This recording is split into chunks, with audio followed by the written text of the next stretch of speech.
First of all, I'd like to thank sisters and brothers from UFAE Incorporated for inviting me here. And I think we need to give a hand to them for throwing this event on.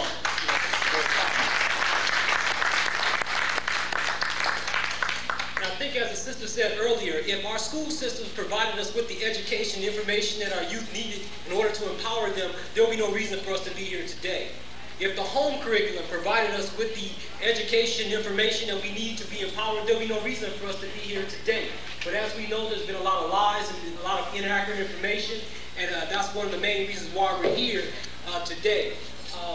Also, there's many conferences like this one, and we just had an African Conscious conference at Long Beach State, and there's many conferences that we come to, and I think as Amara used to always tell us at Cal State Long Beach, it does not matter how much information you gather, it does not matter how many conferences you throw, but what from this information are you going to utilize and apply it in the community to change the conditions? If you can't apply the information, it doesn't even make any sense. It doesn't even matter.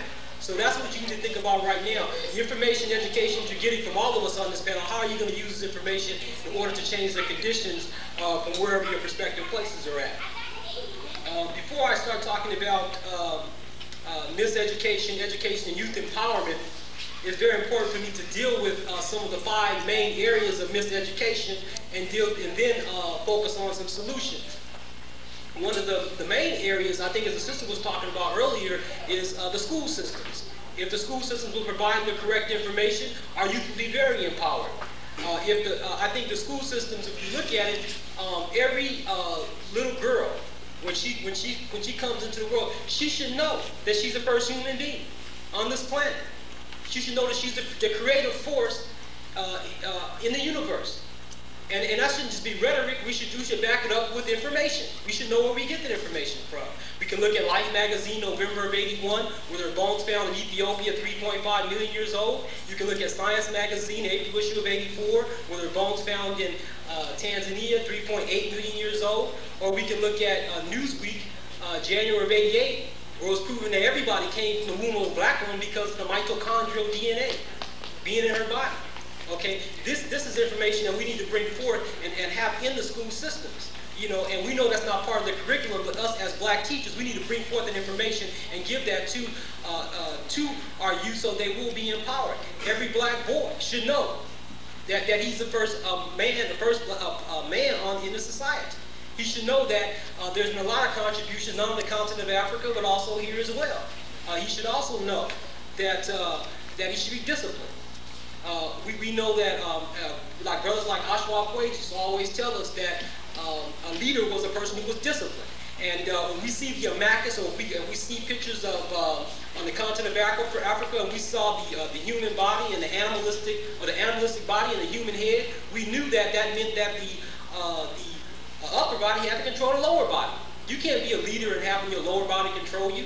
So as a man, a young man should know that. At the same time, a young man should know about the contributions that we've had here in America. There's over 101 inventions, especially light.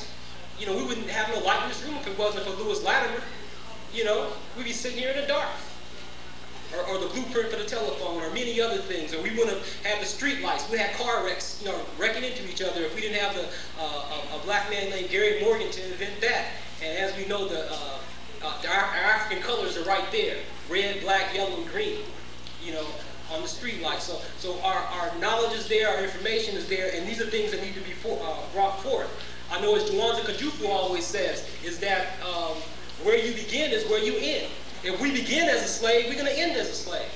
If you begin knowing that your people was the creators of civilization, you're going to say, I want to strive to be that. If you've been told, like our school systems say, that we're nothing but slaves and cotton pickers, that's all we want. Slaves, cotton pickers, or somebody fighting for rights.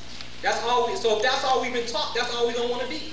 But if we start from who we were at the beginning, I always deal with something called freedom, struggle, freedom. We had freedom in the beginning, we have a struggle going on right now, and at the end we're going to have freedom. Okay? But we have to see that transition, and that has to be brought forth. I think as George G.M. James used to tell us, that the first lesson of humanity is to know your own culture. The second lesson of humanities is to know how your culture interrelates with other cultures. But in the school system, we're taught about other people's culture and nothing about our own. Nothing make us feel good about ourselves. So those are things that need to be brought forth, and we need to touch on that type of information. Also, the other place of miseducation is the home. I tell many students that they are queens and kings and building up their self-esteem, but then when they go home, they're called stupid, ignorant. You ain't gonna be this, you ain't gonna be that. So it's a constant struggle, a constant war. So that's why it's very important for parents to be educated too, to know that they have created a little queen or a little king, not a gangbanger or a thug as the media may portray him to be. So these are the type of things that need to be brought forth. Also, the peers. Peers are very miseducated. I know as far as the school system, we may have 8 hours to spend with them, or we may have 5 or 6 hours to spend with them, but the remainder of that time is going to be spent with their peers. And so you have to be very strong for that little time that you have to spend with them. You have to hit them strong. You know, so that's very important. Miseducated with music. I remember back in the day we had a song called "In the Mood," like nice little love song. And now they got the same bass line, and it's called "I Gotta Get Mine, I'm Gonna Take Yours." You know, I think as our elders always tell us, is that music can either build or destroy. I gotta get mine, I'm gonna take yours. Is that building or destroying? You know, and there's another part of the song that says, I'm gonna take yours, I gotta get mine because moms ain't kicking in. Because moms ain't kicking in. I was working since I was 14 years old. I didn't wait for moms to kick in. You know, so these are some of the things we need to look at. We're miseducated in music. Also, there was a song called "Walking Down the Street Watching Ladies." Now that's been changed around to "Walking Down the Street Smoking Endo." You know, so we need to look at these things. Also, you know, Snoop Doggy Dogg. I'm not gonna come too hard on rap because I like rap, positive rap, but the brother's leading us in the wrong direction. Gin and juice. Rolling down the street with gin and juice. And I always tell my students, I say, if you get pulled over with Endo, gin and juice, is Snoop Doggy Dogg gonna bail you out of jail? Man, back you might see him there. But these are some of the things that we need to look at. Television. Miseducated. Ricky Lake. Having all these black people under no command of the English language and making us look stupid. Having us go at each other. You know, I don't watch it. I tell my students, don't watch it. Don't spend your time. If you don't watch it, they won't get the ratings. The shows will not continue to be on. They got these fools that are talking about, I like women with the big old butt. I like women with the big old butt. I said, why you like women with the big old butt? I don't know. I just like women with the big old butt. You know, and so we got these people on here portraying us in a bad image and teaching the wrong values that need to be taught. And so we really need to look at all of these areas of miseducation and actually find a time to actually be able to give this information to our youth. And one of the main reasons why it's very hard to give this information to the youth is because it's a serious gap between the younger generation and the older generation, and that gap is getting wider and wider. It's getting wider and wider. And we need to deal with that.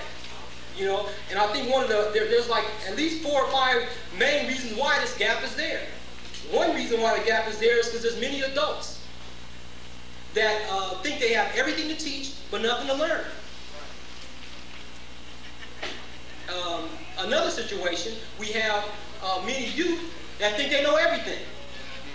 I talk to students sometimes and they think they know everything. They got everything planned out. I know everything. You can't tell me nothing. And I was the same way. I thought I knew everything. Pops was trying to give me information, financial advice. I was like, I know. You know, and made all kinds of mistakes because that gap is there. And a lot of it is because there's not mutual respect there. I'll share a short story. I remember being at a youth conference, and there was a certain area where youth were not supposed to be. And I was there. And I'm 30 years old. They thought I was a youth, you know. So I had this lady start yelling at me. And then when she found out I was an adult, then she apologized, started treating me with respect. That did not make me feel good, because what that taught me was it's all right to disrespect the youth, but it's not all right to disrespect adults. So I'm saying that mutual respect has to be there, you know, on both sides. Okay, and so that's some of the reasons why there's that serious gap there. Also, there's a serious gap because we have a lot of sellouts. A lot of the young people, we have a lot of disrespect for those who sell us out, like Julius Butler and Clarence Thomas. People like that sell us out. That sends a bad message to me. You know, so those are things we need to look at. And also, there's a serious gap because I think there's many adults have bought the hype that all of our youth are nothing but gangbangers, thugs, thieves, and have bought all of these things. And so they're down to be for the 3 strikes and you're out. I've heard adults say that. Oh, I'm down for it. You know, they need to be locked up. So, because they don't know. And so we need to deal with all of those different areas. Okay, as a solution, like I said, that gap needs to be bridged and programmed there. And one of the things we are focusing on is bridging that gap between the younger generation and the older generation. We have mentor teachers that are like mentors to me. And I'm like a mentor to them younger brothers. So I'm saying that gap needs to be there. They need to see that bigger brother. The sisters also have the same thing. It's a rites of passage for the females too, where they have younger sisters and older sisters that are connecting. And that needs to happen. It needs to happen on a bigger basis. That needs to be there. We also need to empower our students. We empower our youth. Not just giving them corn every day, but showing them how to plant corn, so they can take care of business on their own. We don't just give everything to them, but empower them so they can be a powerful black woman or a powerful black man in this society. And that's what empowerment is all about. Not just carrying them. You got to empower them. And so that's what needs to be focused on. And when you empower them with the correct knowledge of who they are, so they can come back and be a powerful person in this community, a powerful person in this society. Not someone that's going to come out and sell us out. You know, I think as Sister Susan was mentioning, you know, she was told that all she should do is go and get an education and just get that degree, maybe buy materialistic things, you know, but it's much more than that. Matter of fact, I went to Long Beach State, you know, with my drippy Jerry curl. When I first got there, I was lost. Didn't know, trying to be cute, and I was wondering why all these sisters and brothers were smirking and laughing, until I went to Armand Raw's class, and then I found out why there was all this, smirking and laughing, because I was lost, So I got that correct information, education from Armand Raw, and I really appreciate him for bringing me out of the unconsciousness and bringing me into consciousness. And so these are some of the things that need to take place. But as I was saying, it's very important that we do educate our youth, and so they become a strong and productive person in society, but they should be conscious and aware too. Because it doesn't make any sense for you to educate or happen to get a degree and they go and be a sellout like this guy right here. Okay? Clarence Thomas, who voted against 5 of the main cases that had to do with black people, even this one case where a brother was hogtied and beat. And he said, I don't think that his rights were taken away from him. I don't think his rights were violated at all. And so what I'm saying is that it's very important that we get an education, but we don't need to get an education and come back and sell out our people. Also, I mentioned people like Julius Butler, who basically we know have lied on Geronimo Pratt, why he's in jail for the last 24 years for a crime he didn't even commit. Right. FBI cover-up. Okay, so people like that, it's not important just to get education, but also what are you going to do with that education? Are you going to uplift us, or are you going to put us down? That's very important. Okay, with that, I hope that you take the information I have shared with you and actually start taking this information. Like I say, we have many conferences like this. I've been to many. And it's not how many conferences we have, it's what we're going to do with this information. What we're going to do with this information to uplift us. And I think as Amara used to always tell us, so what we built the pyramid, so what we built the lights and all this, what the hell are we doing now? That's what's important. Okay? All right, well, thanks a lot.